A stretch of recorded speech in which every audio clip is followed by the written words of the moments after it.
Dəmir lövhə xlor turşusu məhluluna salınıb, oradan X qazı alınıb deyir. Dəmir lövhə tam sərf olunduqdan sonra deyir, qabda yalnız duz məhlulu qaldı deyir.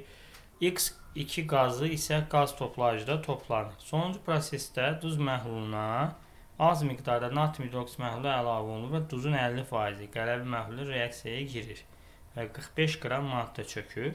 Natrium OH-ın tam sərf olunduğu məlum olarsa, aşağıdakı sualları cavablandırın. Duzun hidrolizi nəzərə alınmır. X2 qazının anlıq reaksiyanın tənliyini yazın, əmsallaşdırın və X2 qazının mol sayını müəyyən edin. Buradakı məsələlər nədir? Bu sual üçün biz bütün prosesləri burada yazmalıyıq. Birinci, burada nə baş verəcək? Dəmir lövhə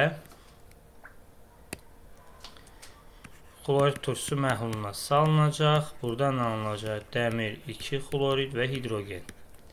Əmsallaşdıracağım. Sonra nə deyir? Duz məhlulu qaldı. Yəni burada alınan X2 qazı hidrogendir. Anlıq reaksiyanın tənliyini yazın. Yazdıq. Bir bu. Həlli. Bu sualın.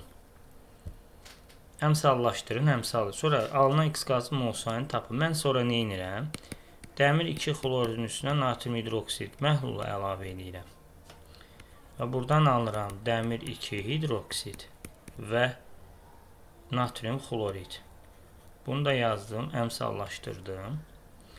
Sonra bizə deyir ki, müəyyən miqdar 45 qram maddə çöktü. Çöküntü budur, dəmir 2 hidroksid. Natrium bizdən mən alınan duzu tapmalıyam hələ X mol. Burada normalda mR 90'dır. 90 ise 1 moldu. X da buradan eləyəcək 0,5 mol.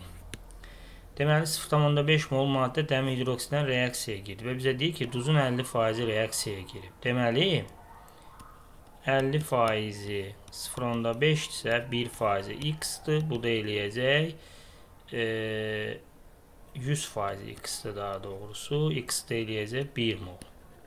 Deməli, məndə alınan duz 1 mol imiş. Deməli, 2-nin həllinə də baxanda alınan X qazının mol sayını tapın. Yəni 1 mola 1 molda nə alınacaq? X qazı alınacaq. Deməli, X2 qazının mol sayı da 2'də olacaq 1 mol.